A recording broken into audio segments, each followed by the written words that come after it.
Honest question, do this government have a death wish? Are they determined to bankrupt the country? Is this some kind of scorched earth policy? Do they not realise that to deliver their agenda, vast investment in public services, everyone getting a pay rise and the building of 1.5 million new homes, that they'll need some money to do that? But then these radical lefties don't understand money, do they? The academic and political thinker Friedrich Hayek said that if socialists understood economics, they wouldn't be socialists at all. And so it's proved, with an economy just months ago at the top of the G7, beating even America, and now in effective recession. Rachel Reeves's budget for growth turned out to be a budget for debt and decline. And in what looks to be a perfect economic storm, enter stage left Deputy PM Angela Rayner, council house entrepreneur, and a woman with more previous addresses than a fairground worker. Rayner, who is also Secretary of State for Housing, Communities and Local Government, may God help us, has launched a vicious assault on Britain's businesses, who, don't forget, do us all a favour by actually employing people and paying them a living. Rayner has launched a raft of red tape measures so damaging they make Rachel Reeves's Soviet October budget look positively Thatcherite by comparison. Rayner, who I've got to say I wish stuck to doing Sharon Stone impersonations, has adopted a French-style workers' rights package, which will presumably achieve the same thing that's happened in France: sky-high unemployment and businesses collapsing under the weight of their own bureaucracy. Now, yes, France has better workers' rights than the UK, but it's also harder to get a job and keep one, and unemployment is through the roof. Sounds like a hollow victory to me. But when it comes to making life harder for companies, Angela Rayner has looked at France and said, hold my beer. Under these ridiculous new rules, it's going to be much harder to fire someone if they're rubbish at their job. Which means welcome to the world of costly tribunals and unfair dismissal claims. So you know what's going to happen. Employers won't bother. Why should they take a chance on a new team member who may sue and therefore cost a fortune and create a legal nightmare? It's not going to happen. They won't bother. I preferred it when things were free and open. If you got a job, you had to demonstrate that you were up to it and that you could deliver for the company. It's called merit, justifying your existence, adding value. Forgive me for indulging in such controversial ideas. Any business fearful of hiring a dud that they can't get rid of will simply make do with their current resources and hand more responsibility to the existing team, who are employed under the normal circumstances, in the good old days, when you had to know what you were doing, and if you didn't, you were out. Now, there's another thing which is an absolute shocker. There's going to be sick pay from day one and compassionate leave. So it means that you can hire someone and within days be bankrolling the lengthy bereavement of their dear Uncle Bob, or Fido the dog. Or you could be paying them to stay at home with stress or mental health issues or some mysterious back complaint that was never mentioned in the interview. Now, I've got to say that most people are decent and honest. But these so-called workers' rights laws will be leveraged and exploited by bad actors. Wrong-uns who will happily game the system to squeeze money out of already cash-strapped employers. And hey, I speak as someone who has been fired recently, quite publicly. It wasn't my choice, it's my view that I was delivering. But that's their call. Fair enough, shit happens. Dems the brakes, it is okay. It's my job to roll up my sleeves and get on with it. And I'm delighted to say that thanks to you, it's already proving very successful. And I don't work for a company anymore. You're the boss now, and I'm here to deliver for you just how I like it.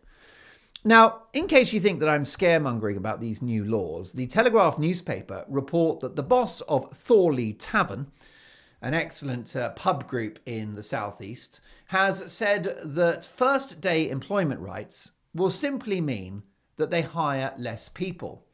The boss, Philip Thorley, who's a top man, said, what incentive is there to hire more people and young people? As an employer, he says, I appreciate that whenever I interview someone, they're interviewing me as well. In the first few weeks, we decide if we like them, if they like us. But now it's one-sided. He's absolutely right. The publican, whose family outfit has been going for 50 years but may not manage another 50, has also said that Labour's tax rises mean that his staff costs will go up by almost £500,000 a year. Now, this is a small pub group. These awful policies will hurt them. And it means that youngsters in the area won't get a job pulling pints as a result. To make matters worse, 0 hours contracts have been axed. Now, this government appears to hate choice because it's getting rid of a freedom enjoyed last year by over 1 million people. Single parents, retired people, students who previously could choose when and where to work with no commitment now don't have that opportunity. Lord Wolfson, the chief executive of fashion giant Next, said we offer staff extra hours in the run-up to Christmas. Under this new law and with the axing of 0 hours contracts, that will be impossible.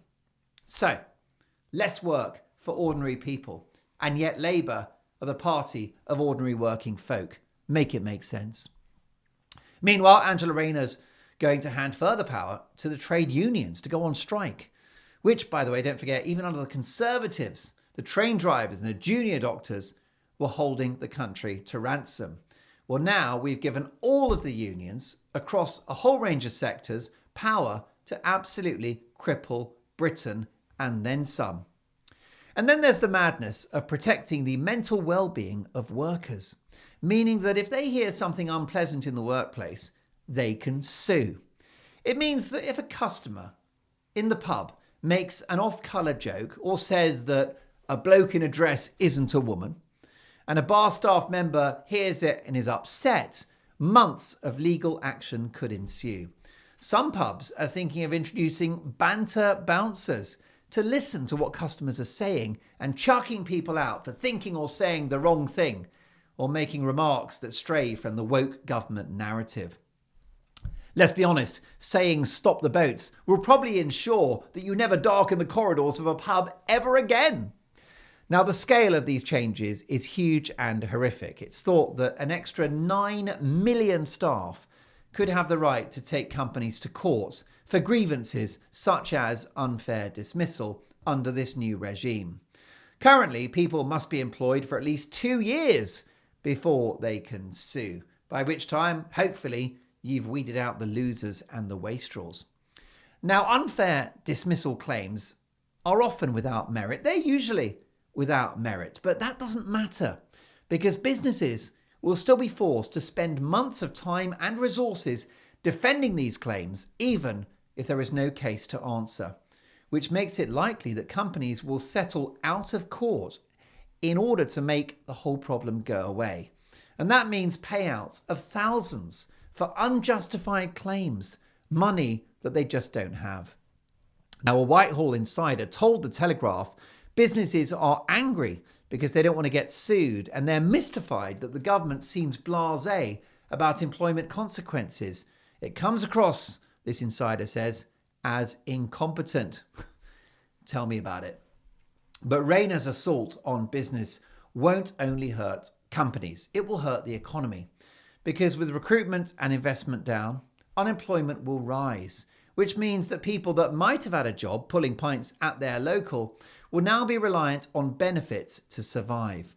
Plus, these companies with lower profits, more costs and more debt will be paying smaller tax receipts. And of course, those tax receipts generate the national income that surely we all want, including Rachel Reeves and her apparent obsession with growth. Now, the only thing that's growing is anger about this wicked, incompetent, cruel and stupid government. The truth is that we don't need to focus all of our anger and incredulity on Rachel Reeves. No. They are all clowns. Please stop this circus ride. I want to get off. Thanks for watching. Now, to see the whole show, ad-free and uncensored, plus bonus material, head to my Substack at markdolan.com.